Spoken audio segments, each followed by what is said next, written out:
What an electrifying atmosphere. It is one of the most densely populated cities in the world. It is Hong Kong. And my co-host right here, Steph Leung, born right here in Hong Kong. I want to show you my Hong Kong, diverse cultures and beautiful experiences. All ahead in this episode of Charming China. I'm Greg Granger and Stephanie Leung.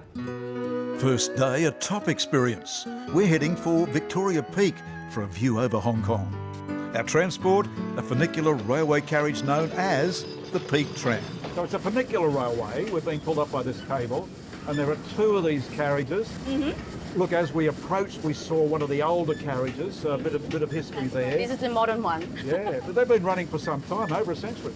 133 years to be exact. Wow. So this is a 7 to 10 minutes, Yeah. straight up, much Yeah. easier, Yeah. very accessible. We're going to reach a height of, what, 428 metres? That's what it's called, Sky Terrace 428. So we're at the peak, and at the peak we're going to get some sensational views. You will get the best view from Hong Kong. Wow would be an understatement here. It's very beautiful here, yeah. So what have we got? So we're at the highest viewing point. It's 428 metres above sea level. And they call it the 428 scenic, do they That's not? the Sky Terrace 428. Yes. The name is self-explanatory. Look, Hong Kong is truly a beautiful city. The people, the culture, and look, this view, you can't beat it.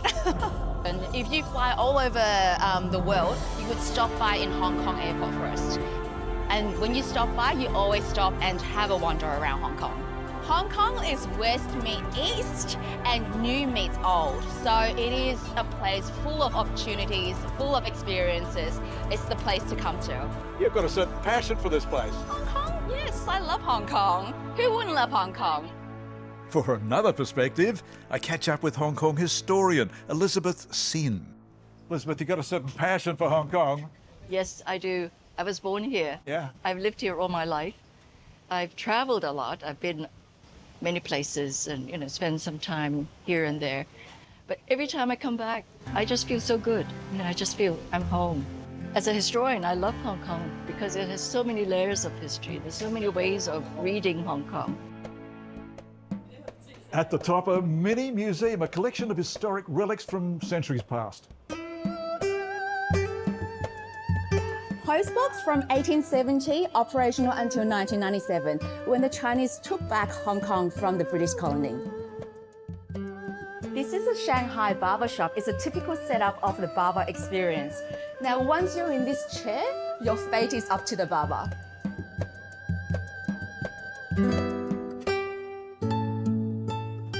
This is a traditional wedding gown, which they typically use for tea ceremony in weddings. A fascinating glimpse into Hong Kong's days of old as we prepare to head down to the foreshore of Victoria Harbour.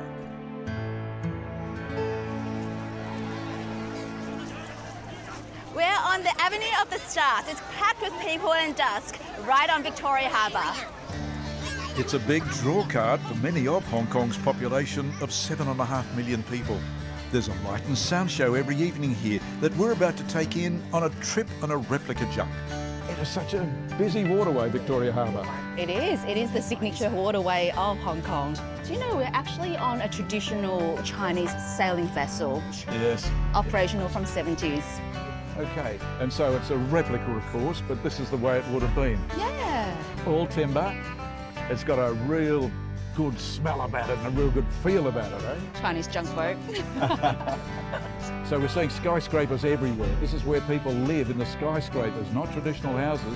No, you get views from right up to the top, and yeah, many rooftop bars that you can actually enjoy the view of the scenic Victoria Harbour. Next, a more remote settlement here in Hong Kong. Day 2 sees us boating away from the skyscrapers to a more traditional part of Hong Kong. We are going to a different scenery, Changzhou Island. Okay, and so this is an island of fishermen, plenty of fishing boats. The roots are the fishing culture, and it's still a fishing village as well. This is a place, I believe, that the people from mainland Hong Kong will come across to visit. holidays, this is their place to relax. Get a bit of nature, a bit of hiking. There's a lot of markets, temples. So the island's full of fun vibes. So, no cars, Nope. apart from a few emergency vehicles. Lots of bikes. Everybody's on bike here. This is a no-car island. Okay. And so we're seeing thousands of bikes. We're seeing people with bikes everywhere. People normally come to this island to relax, Yes. so they get away from that hustle and bustle, no cars, so they hire out a bike and ride around the whole island. And that's the day trip.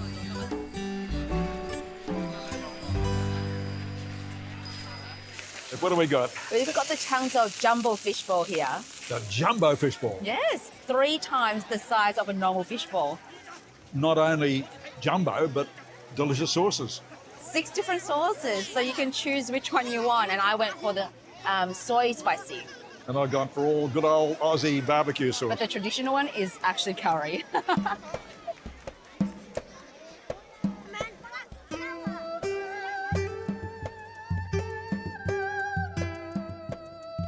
So, we have a wall of love hearts. And padlocks. These are what people write messages for their loved ones and families, right? So, look at this. We've got the whole family, Mia and Dora. We've got cats. Cats and little initials. And, Friendship forever, yeah. and so people are posting this entire wall and beyond. It's just filled with these things. Thousands and thousands of them. These love locks are so popular that people inscribe them on the spot in a nearby shop. Our walk around Chengchao takes us to one of the many popular beaches. This is watched over by a team of lifesavers.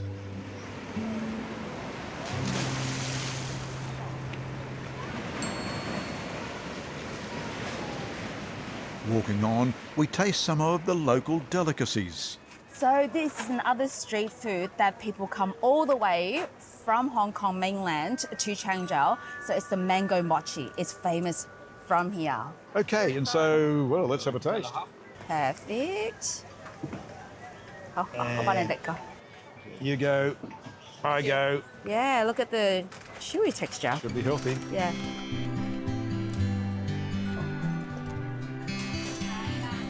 Buns. You're about to tell us the bun story. The buns are basically famous here for Yes. their festival. They have a bun festival. So it's like, they put it all like Christmas tree and they call it the Bun Mountain. And people go up and grab it for luck and peace. So we've purchased one, Yes, 11 Hong Kong dollars. yes. There we go. You're going to break it open. Yes. You're going to show us. This is the What have we got? What's red happening here? bean paste filling. So it's Yes. a sweet bun. Yes, I'm going to give you the bigger half. you certainly are. Yeah. Alrighty. To luck and peace. Finally, there's a temple to visit. We're here at Bak Tai Temple, where the locals come here and offer their prayers before sailing out to the sea. So Bak Tai is a folklore hero that protects the residents from pirates, typhoons and illness and keep everybody safe on the island. Chengchao, a traditional fishing village that has become a big tourist attraction. Downtown, Hong Kong is studded with skyscrapers, with more than 500 of those taller than 500 metres. Many of these are luxury hotels offering a range of premium and cultural opportunities for guests. The Cordis Hotel, for instance, covers both sides, as General Manager Adam Hipp explains. How do you find Hong Kong? Amazing. I mean, obviously it's culturally very different. It is an amazing place in Asia, and yet it is very westernized. So for a guy like me and for people visiting Hong Kong, it's a lovely way to explore Asia. So every morning up on the pool deck, Master Jung, our Tai Chi master, provides an amazing Tai Chi class for our hotel guests.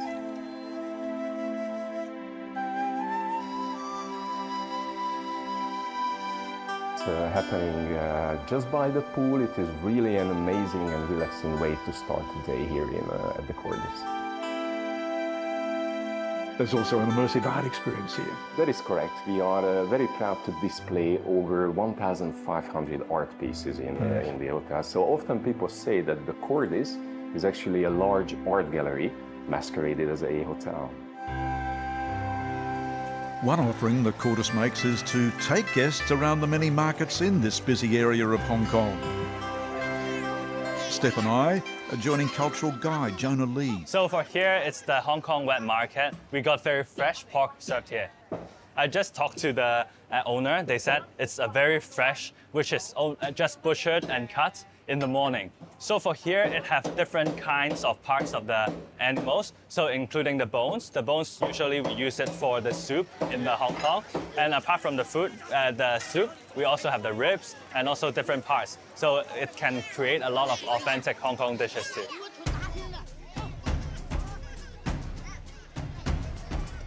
So it looks like there's an array of fresh fruits from all over the world. They actually look so fresh. Tell us about some of this. Yes, so Hong Kong is a city which is very international. So from the fruits you can also see, so Japanese fruits, New Zealand fruit, and also like from different areas. So one of the things that I want to introduce will be this one, which is the rambutan. It's a bit like lychee, and it's very fresh and very good for the health.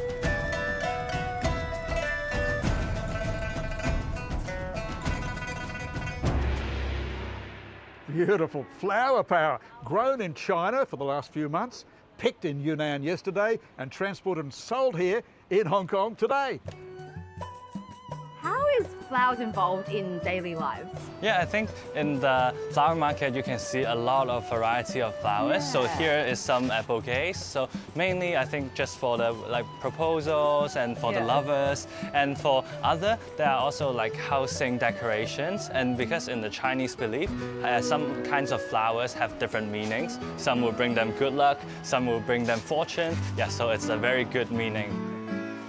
Climax of our market tour is a place where small creatures are sold as pets. So traditionally, this one is called the goldfish market because, of course, there are a lot of goldfish. Yes. So actually, apart from fish, so now this place also sells different other pets, including like scorpion, lizards, different things that you can never think of. So this is a very good place to also to have a shop. So apart from just scorpions, I'm seeing some frogs and little turtles. So kids in Hong Kong have them as pets. Yes, it's very cute. And the important part is because turtle is a very long-living creature, so it's also representing a long life. Certainly, when it comes to grandeur here in Hong Kong, the grand dame of the Far East is the Peninsula Hotel, home to a very impressive, classy Japanese restaurant. We are here at Kusuru in the Peninsula Hotel. Kusuru, okay. That's got a reputation, It has a reputation.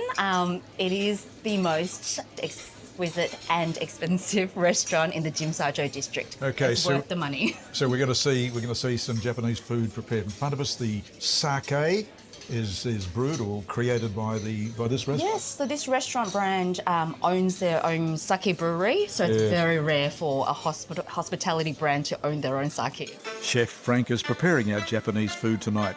His finely honed cutting skills developed over 15 years of training. And so the abalone has been cut in a very special technique. It has. This is the way. Look, it's a zigzag pattern. Yes. So basically this is a traditional Japanese way of cutting this abalone, only signature here. It's imitating that pasta concept. Yes. And see how it's got little patterns there? Yes. It's supposed to hold the sauce a lot more.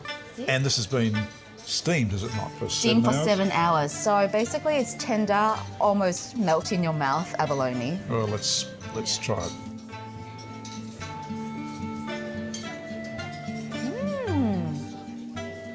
Executive chef here at Kusiro is Jan Chung. Every ingredient is directly from Japan, so that's why some cost is a little bit high. But people come and enjoy the food and celebrate. Really? And you guys get full house all the time, right? Normally it's full house. Yeah. Yes. I know it's so hard to book. I heard you have to book a few months in advance for Yes. you. Yes. Yeah. Really. So 15 years of training, 15 years before he's allowed to work in a place like this. That's right. Look at the skill work. These are all very carefully done so the sauces can go in just right. Signature dish here at Kasuru is this, the caviar scampi tartare. On top, crystal caviar. Every spoonful is taste of luxury, right? Yes.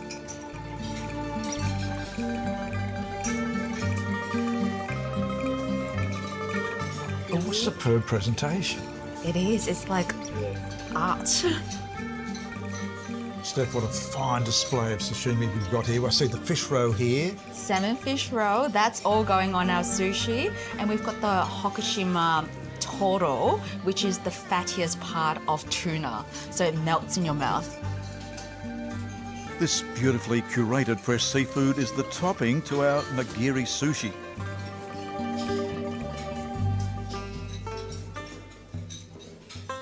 Finally, a very tasty dessert, tofu panna cotta with a delicious caramel soy sauce, demonstrating the very high-end offerings here in Hong Kong.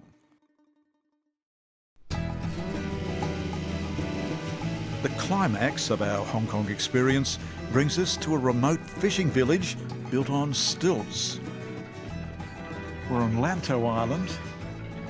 Lanto Island has this village, Tai O village, and it's a village of 6,000 people, the Tunka people, living in stilt houses, houses built on stilts over these many, many canals, and they're fisher folk. So we'll get to enjoy some of their fish a little later. Our first encounter with locals is just off the village of Tai O, a lone fisherman hauling in his lines. There's still an abundance of fish in these waters, with Steph and I to see that on display shortly. Stilt houses got great character to them, eh? It definitely does. I've never been so close, but it's actually an amazing view. So there's some 6,000 Tunka people living in these stilt houses, and they're fisher folk. Yes, they're all fisher folks. They start at the age of 13. They Yes. go out and fish, and this is exactly where they live. This is their daily lives. It's not a tourist destination, is it? This is a genuine... No, it has become a tourist destination, Yes. but this is where it's still a working fishing village for the Hong Kong community. So the Tonka people is actually still live working fishing village here. The stilt houses we're boating past form an intricate interwoven community. This is Hong Kong's oldest fishing village, known not only for the houses built on stilts over the tidal salt flats, but also for its many fish stalls and cafes. So what we've got here is all the dry seafood. We've got here like the dried pufferfish, oysters, salty eggs, different sizes of the shrimps, mussels, all the dry seafood that you want, you can get here. So in Chinese cuisine, this is a delicacy. We've got fish maw here, which is the swim bladder of fish. It's priced quite highly, but it's full of collagen. At one stall, we watch freshly delivered fish and prawns being sorted. It's here that we meet local character, Pingo. So, Pingo, freshly caught locally fish. You've got what, prawns here? Yeah, it's like very high quality. I can see, wow, look at that. Look at that, that's... And the best cooking method, Yes? steam it. Okay. Steam it, not Finish. fry it, steam it. No. If you pan fry or fry it, waste it, you can taste the original taste. Catch of the day here in Tai O is a giant cuttlefish. While we admire that, the stall owner cooks up a smaller specimen. Okay, so Thank you. so what we have is the cuttlefish just caught a few minutes ago. Yes. Prepared. Freshly braised, and then now we can try it. And then it's time to dine. A waterside cafe, with Pingo joining us as we tuck into the freshly caught fish and prawns.